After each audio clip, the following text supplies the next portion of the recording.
او آخر کې ګوره زه د دې حالاتو متعلق یو څو خبرې کوم. مرګ هیڅ پته نه لګي، د ټارګټ هیڅ پته نه لګي. موږ ته په واټسپ باندې دمکې میلاو دي، موږ هغه دمکې سکرین کړي دي او د هغې مو سکین کړي مو دي او د هغې مو کاپي سره د درخواست د ورمړو تاڼې ته لیږلې ده، هغه مخکې لیږلې ده.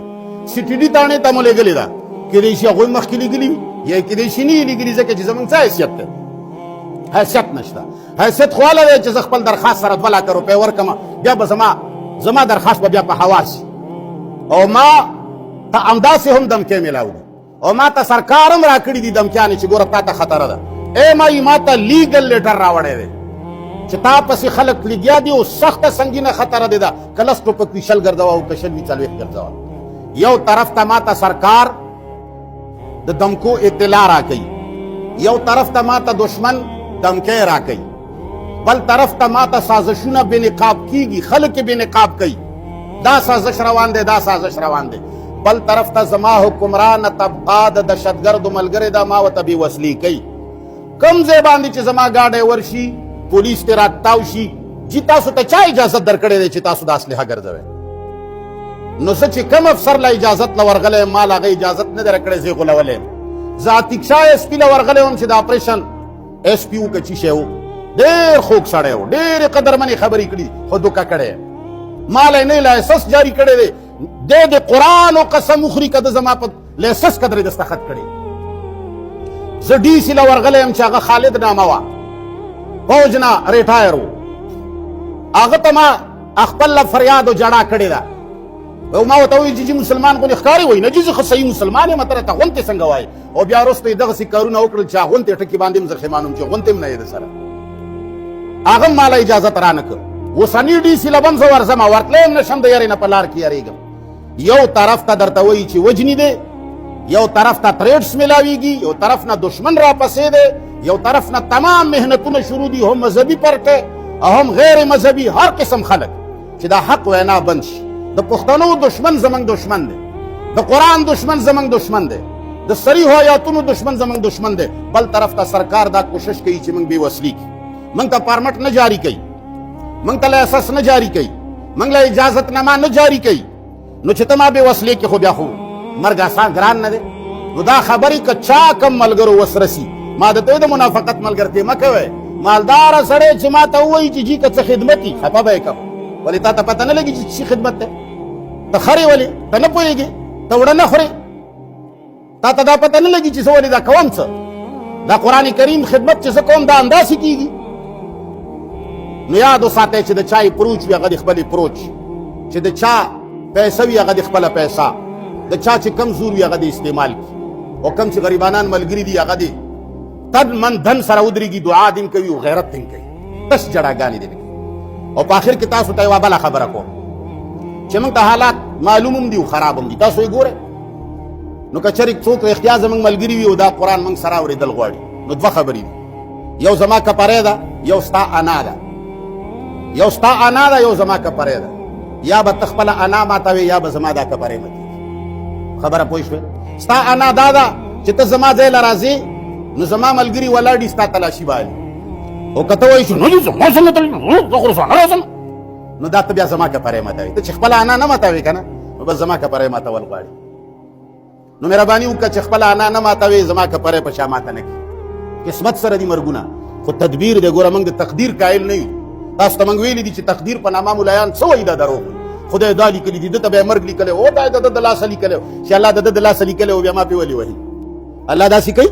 ده ته به یې زنا لیکلې وه، ده ته یې قطع، یاره دا خو هر څه لیکلي شوي دي، هر څه چې لیکلي شوي دي بیا ما جهنم ته ولې اچوي؟ یو د الله علم دی او یو تقدیر دی. تقدیر په نامه چې څه دي دا دروغ ملیانو ویلي دي. دا یې دې دپاره ویلي دي چې خلق محنت پرېږدي چې وایي چې هر څه لیکلي شوي دي، محنت څه کوي؟ هېڅ شی نه دي لیکلي شوي. یاد ساته، او ستا عمل ته اختیارمند دی، که جنت ګټې هم ګټلی شي، که جهنم ګټې هم ګټلی شي، که غیرت کوې هم کولی شي، که بې غیرتي کوې هم. خدای پاک تا ته هېڅ لیکلي او هغه ته پته ده چې ته کم نمونه شی یې، هغه علم د الله ځان لري. نو وروره که ته انا ماتوې، نو انا دې نه، نو که زما د قرآن ملګرتیا دې خوښوي، نو چې زما ځای له راځې، که کم ولاړ سړی و هغه پېژندلې او هغه پرېښوې، شکریه یې ادا کړه، ښه خبره ده.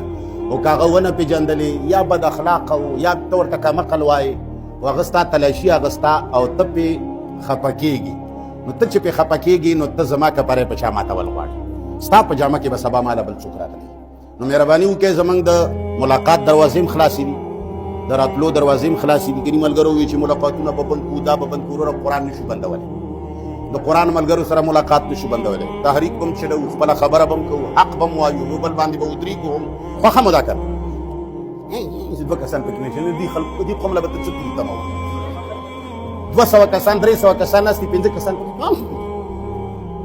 دې قوم نه به ته څه کوي تمه شیعګان مو لیدلي چې ذاکر ورته اواز وکړي چې خلک شلیږي چې ناره حیدري ووایي تا یا علي چغه اورېدلې ده هلکه وایه ورې خیر دی هغه ایمان هغوی د غیرت خو دې زده کړې که ایمان نه وي غیرت دې زده کړې ته چې اواز نشي کولی او کلک نشي ویلی نو ته به دننه پته خو لګي که د سړي دقه ژبې نه پته لګي چې ته دننه څه شی نو وروره که ستاسو خوښه وي چې دا اواز دې جاري وي او دا حق دې مونږ وایو په یو بل به ودرېږو کلک به ودرېږو کلکه خبره به کوو او چې راځې تلاشي دې کېږي که خپل سړی او که څوک یې پرېښو هغه دې دا نه وایي چې دا یې غټ وګڼلو که څوک یې تلاشي که هغه دې دا نه وایي چې زه یې سپک وګڼلم که ته خپله انا نه ماتوې دا کپری بیا ماتوې نو لحاظه مهرباني وکړئ انا د ماتولو شی دی دا به ماتوو مسلمانانو دا وخت ګوره ډېر سخت وخت دی چې په دې خبره پوه وي داسې وړوکی وخت نه دی موږ ته ډېر معلومات شته دي بعضې معلومات موږ ویلی نه شو ځکه چې هسې هم موږ په نشانه باندې یو چې نور حق وایو نور هم خرابېږي څه نه ویلی نه شو